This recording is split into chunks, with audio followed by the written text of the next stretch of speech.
Hey guys, I wanted to do one more chatty type video before I lose all my light, because I'm going to try to vlog every single day in June or every other day in June, and maybe do like a weekly vlog or, you know, when I can type vlog thing.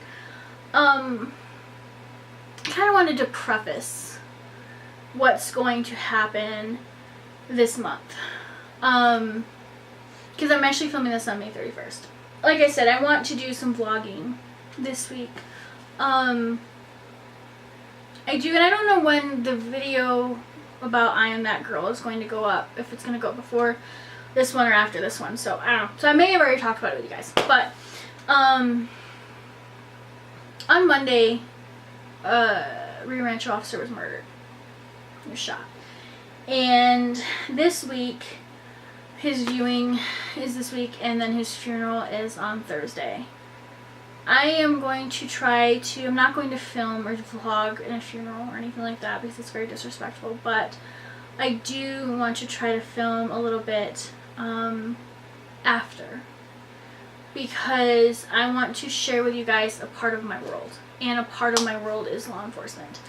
I am very pro law enforcement. Law enforcement is my family. They definitely very supportive.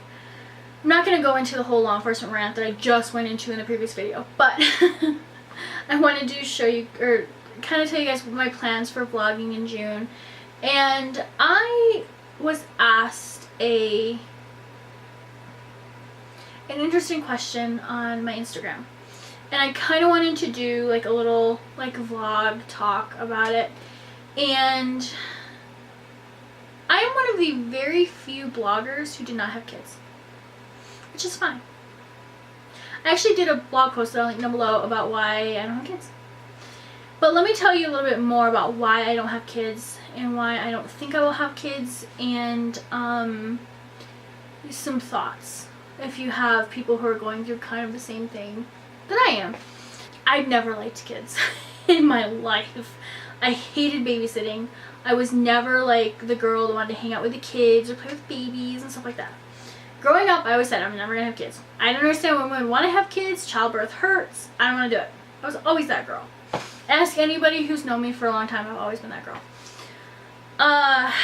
When I got married, Brett and I decided that we wanted to have kids, and we actually started trying before we got married. I know. Sinner. But it never happened. And from the time I hit puberty until yesterday, today actually, I have endometriosis. And if you're not familiar with endometriosis, is basically like a lining that builds up on the uterus, and it causes like fertility issues and, you know, monthly cycle issues and things like that. Mine is not nearly as severe as some women. I've been recommended to have a hysterectomy if I wanted to as elective. I don't yet at this point in my life. It's a personal choice, to each their own.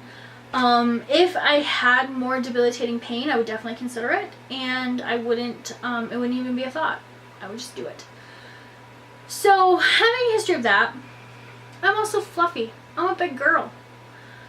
And that makes it a little bit harder. I do not have PCOC. Or PCOS. I can't remember what it's called. I think it's called PCOS. Polycystic ovary syndrome. Yeah, PCOS. For my weight, I'm actually pretty healthy. You know, obviously I could lose some weight, but I do not have high blood pressure. I do not have high cholesterol. I am very healthy for being fluffy. Other than my endometriosis. So after Brett and I got married, we tried for kids, and it just didn't happen. So, oh gosh, it was on my birthday on August 15th, 2008. I was sicker than a dog for like 2 weeks, and I'd taken pregnancy tests before, and they came back negative. So I was like, okay, I'm not pregnant. You know, whatever. Story of my life, right? Well, Brett had said to me that day, he's like, you should take a pregnancy test. So I did, and it came out positive. I almost died. Seriously, I was like, holy crap. Long story short, I ended up having a miscarriage. And I had a miscarriage when we were trying to buy a house. It was just like, it was so stressful.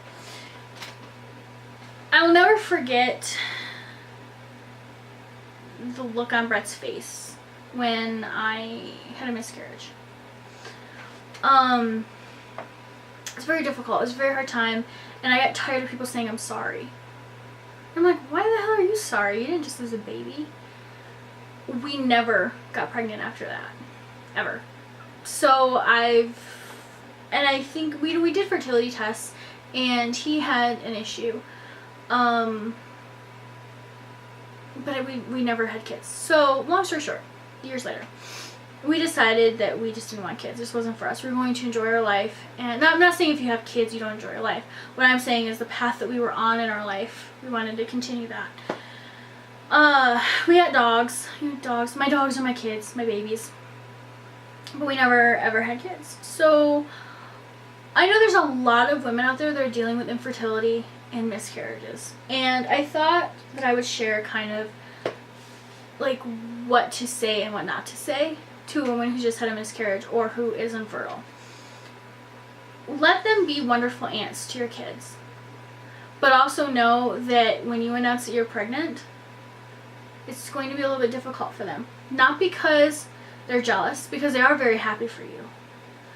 But because it's like, why can't this happen to me? Why can't I have a baby? I struggled with that for like 5 years. Not even gonna lie. It was very difficult.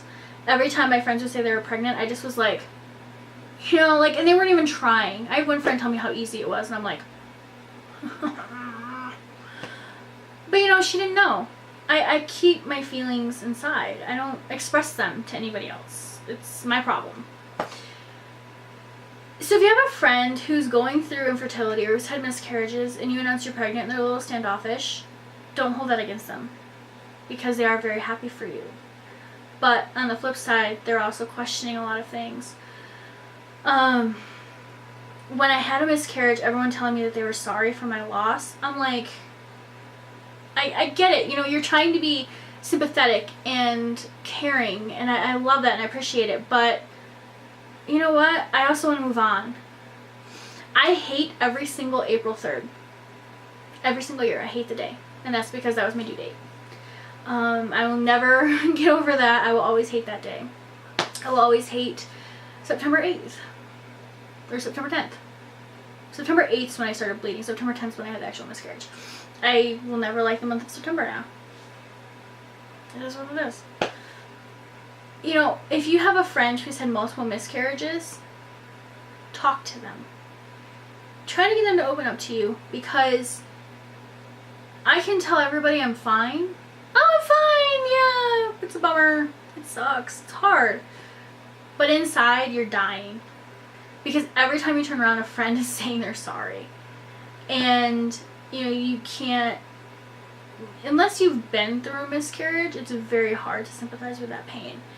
Looking back, I kept a lot of it inside. I didn't talk to anybody. No one knew that I had a miscarriage except for the people I worked with, because I was gone. Like, I took a day off. That was a big deal. Be there for your friends who are going through infertility issues and miscarriages. Realize that they are struggling with something that they can't control. They can't, if they want something so bad, they want a child. You know, they want to create a life, but they can't. But there's hundreds of thousands of kids in foster systems that just want a family. But you know what? They may not even be able to adopt, because adopting is hard and adopting is expensive. You know, we chose not to adopt at the time because we just decided that being an auntie and an uncle were more fun. It was just a personal choice. So, you know, if this is actually kind of like difficult to talk about, but just be there for your friends. And Liz Marie from LizMarieBlog.com has, if you follow her blog, you know her story and you know their infertility struggles. And she wrote an amazing blog post about how thankful she is for her miscarriages. And when I read that blog post, I was like, how in the hell, operator, can you be thankful for having a miscarriage? And again, you know, she kind of put that into perspective for me. So I'm thankful you know, that I did have a miscarriage. I'm sad. It sucks. But if you have a friend who is going through this, be there for them. Be their friend. You may have to put on some bigger friendship pants than what you want to, but talk to them. You know, if they're really struggling with it, help them find the courage to find somebody to talk to. There's nothing more painful in wanting a child and not being able to have one. When you're seeing children abused and, you know, just thrown away basically for parents who don't want them, and you're just like, that's all I want is just one. Just one. But it'll never happen. To put that into words is something you think about every single day.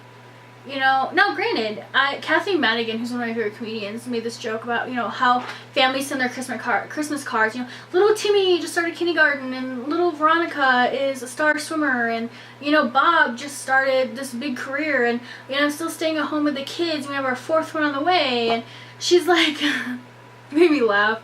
She's like, yeah, I sent them a Christmas card of me waking up at, you know, noon on a Monday, laying in my big pile of money. And I just thought that was really, like, funny because, you know, the difference in having kids and not having kids. So, you know, if you're going to take away anything from my heartfelt video, it's that, one, if you are pregnant and you have a friend who's kind of gotten a little bit more distant, think about what's going on with them before you call them a bitch. 9 times out of 10 they're not jealous.